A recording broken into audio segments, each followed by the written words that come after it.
folks, this is Marriott, and I just want to show you a little bit about how to make the graph that's you're going to need for this particular lab. So let's say that you were doing the your three different variations when going through. For any of my temperature folks, that would mean something along the lines of maybe you had a range that you were presenting when going through. No one would have anything that looks exactly like this because we're not having anyone doing decreasing temperature when going through, just so you know. And then hopefully you gathered information from two different trials. If you didn't end up getting a second trial for something, um, as long as you've checked in with your teacher and your teacher said it's okay, it's not a huge deal. All right. The first thing that you'll want to do and make sure that you end up doing is, let's say that you recorded the information down into your data table and you recorded it in terms of minutes and seconds.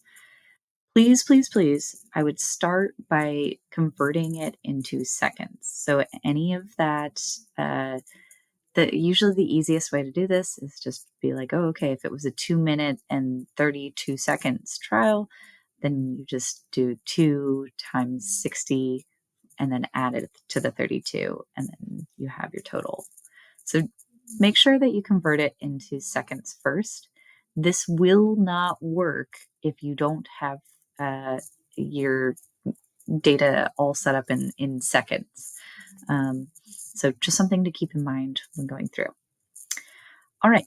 So let me show you what you should do for this. So I would recommend that you have your three different variations going down the side here. Um, you should have essentially numbers or letters in there so that it'll end up kind of treating it as three different categories.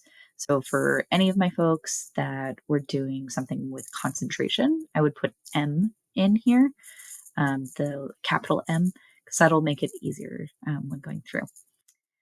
All right, so let's go ahead. We'll go through and put this in. We're going to start by going to insert, and we'll go to chart. And then the chart type that we're going to pick is essentially it's a type of scatter plot. So scatter chart, something like that. Let's say it didn't pick the correct values when going through.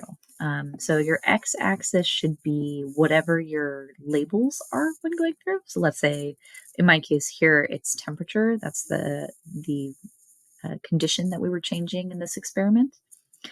On the y-axis, it should be time in terms of seconds. We'll do some futzing around and changing with this, but this is what it should look like. All right, the first thing that I'm going to do is I'm going to go ahead and I'm going to add some information to this chart. I'm going to click on Customize, and then I'm going to click on Legend. It automatically positions it at the very top, and that often makes some things harder to read. So what I'm going to do is I'm going to change it so that it's on the right side. So make sure you do that. The next thing that I'm going to do is I want to make sure that I label my different axes when going through in a way that makes sense. So I want to make sure that if there is a label, that it's showing up for this one. Oh, here we go. And I'm going to do the same thing with the chart title in just a bit. So first, let me start with the horizontal axis title. For this one, it's going to be temperature, and because this is science class, it's going to be in degrees Celsius. Unfortunately, in Google Sheets, one of the functionalities that it will not let you do is the degree symbol superscripted, which is always a little annoying. Next, I'm going to do the vertical axis title, which should be something like time and then in seconds. And then it's now updated that. Great. The last thing that I'm going to do is I'm going to change the chart title. The chart title should refer to two different things. So the effect of whatever condition that you changed on, and then I would specifically list what reaction. So the reaction between, and then I'll let you fill out the rest. This might feel like a long title for a graph, but that's actually okay. We want to be more descriptive rather than less descriptive. Once you've essentially done that, that's about it in terms of the graph. There's one more thing I want to just chat about briefly, and that's the answer to why we're doing it in this particular way. Frequently, students want to average points. Um, and your chem teacher will tell you, please do not average these particular data points. The reason for it is you're often only collecting two trials, and there's always some sort of slight variations when going through. So, for example, if we're looking at this particular one, and I'm comparing this data point from trial one and this data point for trial one, but at two different temperatures, but they're also pretty darn close.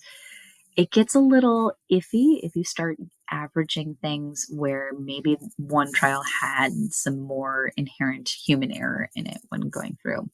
So that's why we're just leaving it as is. It's easier to see. It's totally fine. It still gives me a good idea that, oh, yes, that means that the time has increased when I've lowered the temperature. So that makes reasonable sense for this. That's the main thought process behind this. It should be in a scatter plot format like this as shown.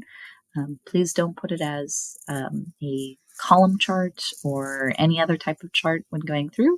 This is actually a great way of presenting the data so that we can still see the trends and we get the most clarity about perhaps differences between the different trials. So, all right, I'll leave you to it. Feel free to ask your teacher any questions, and we'll see you soon.